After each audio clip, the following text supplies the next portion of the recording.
Welcome back, folks, to another edition of Action Packed Sunday. And today I'm doing a special, a double feature, actually. I was originally going to do a Mad Max retrospect, but I decided to split it up, actually. So today I'm going to be looking at two Mad Max movies. Today I'm going to be looking at the first one, Mad Max, and Beyond Thunderdome. And then the next time on here, I'm going to be reviewing and also comparing and contrasting The Road Warrior and Fury Road. Because, believe it or not, if you didn't know this, Fury Road is technically a remake, a pseudo-remake of The Road Warrior. So, when we go into that, I'd say wait till part 2, okay? But anyway, let's go back in time to the 80s, or the early 80s, when this movie came out. Well, actually, technically, this movie came out in America in 1980. It came out in Australia in 1979. I bet you didn't know that. So yeah, apparently, what I understand was there was so many production problems, and also then distribution problems. So that's why it came out a year early in Australia. Then it came out in America. I think it was like a deal made up between Village Roadshaw. Well, it wasn't Village Roadshaw back then. It was known by a different company, and American International. So if you want me to go into a whole spiel about that, that's a whole different story. But anyway, what can I say about Mad Max? It's one of those futuristic dystopian 80s flicks, mixed in with, the crazy, dystopian, tropes, the culture, the style, and the music, all that good stuff. I love how the opening scene just really sets the tone for the whole series and the whole movie in general. And, it just opens with the words, sometime few years from now, and it just perfectly paints it like the vast, long wasteland. Things are just thrown about like debris everywhere, down power lines. You got policemen patrolling everywhere.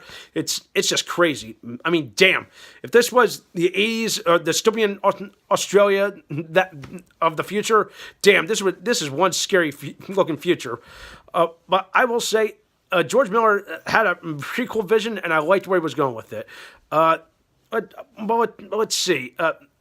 Definitely, Mel Gibson really shines in this movie. It's how I say this? It's like he's got like two modes in this movie. It's like he's serious, then he just flicks the switch and he's like, oh, now he's mad. He's out for revenge, kind of thing.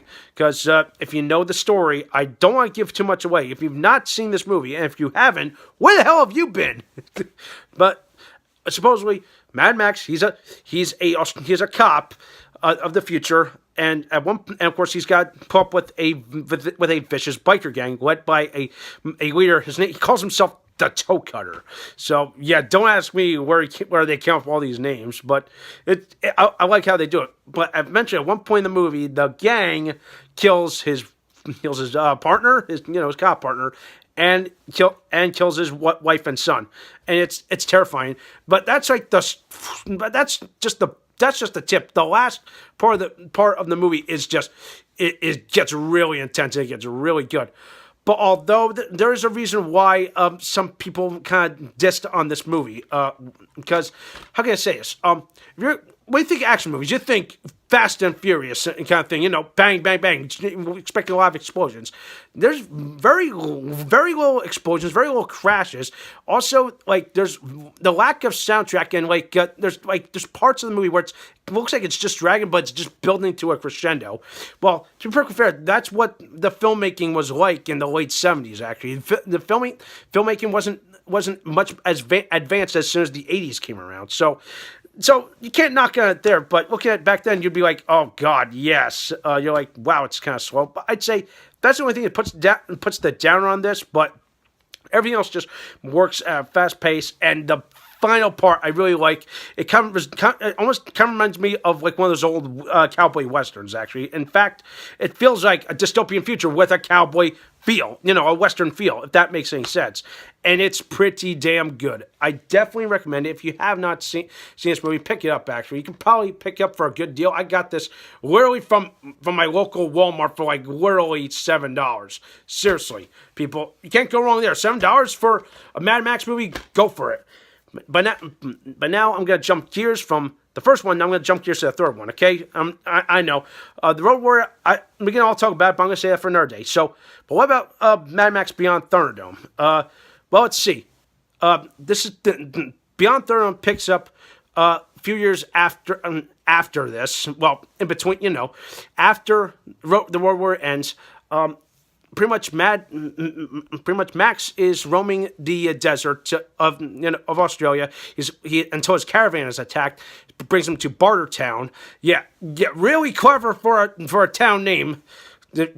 Ridiculous, but anyway. So he goes there to try to bar his way to get his caravan back and all this, but he meets up with the villain named Anti-Entity, played by the lovely Tina Turner. Woo!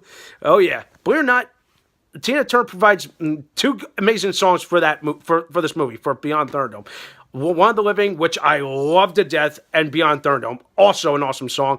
And I definitely say find the music videos; they're incredible. But anyway.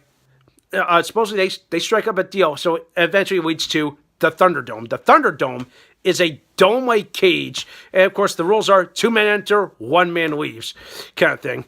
And like it just goes from there. Like that, pretty much. I feel like that's the focal point of this movie is just the Thunderdome, and that's like the big shining part of this movie. The rest of the movie, it's like. It's all right, but I love how the final act really just brings it all together and really resembles of something that was expected in the Road Warrior and something not really in this one, but it definitely has the best of both worlds in this movie. The only thing I kind of disliked about the third movie was okay, the Master Blaster villain, he's a mentally retarded guy. Was a child. I'm like, oh God. Now I see why. It just really left a bad taste in my mouth. I thought he was just a brutish guy being controlled by this our character. I really don't want to give too much away if you've not seen Beyond Thunderdome, but if you know the whole deal. But yeah. There's a reason why these movies like this have a cult following. It's because it's like the mythology, these characters, this gritty world, and also almost a surreal depiction of the future. Which I hope it doesn't be like that. But what the heck? I will. But now I'm going to address the one thing: is how culturally relevant are these movies? Well, let's see. Obviously, they've been the inspiration for professional wrestling. The Road Warriors, obviously, Demolition, and of course, Beyond Thunderdome obviously was an inspiration for the War Games match, which, believe it or not, go find this War Games 92, watch that freaking match, and then go watch Beyond Thunderdome, because, man, that's all I'm going to tell you right now. I'm sorry to bring wrestling into the mix, but seriously, there's not much else I can tell you about Mad Max. That's how amazingly cool and how so iconic Mad Max is when it comes to pop culture. So I'd say give these movies a watch. They're no masterpieces, but they're products of their time. You will love them or hate them. But I'd say that if you want to watch this one, it's okay. Just be warned. Like there are some unnecessary parts I think that they could just not include it, but then again, also parts kind of drag. But of course, like I told you, that was a different style of filmmaking. Like pretty much the differences are night and day between that and Beyond Thunderdome. Okay, you could totally tell actually. So I'm gonna give the first Mad Max. A 7.5 out of 10. I'm gonna give Beyond Thunderdome an 8 out of 10. So that does for today. Thumbs up the video, subscribe to my channel, and stay tuned for some more awesome videos.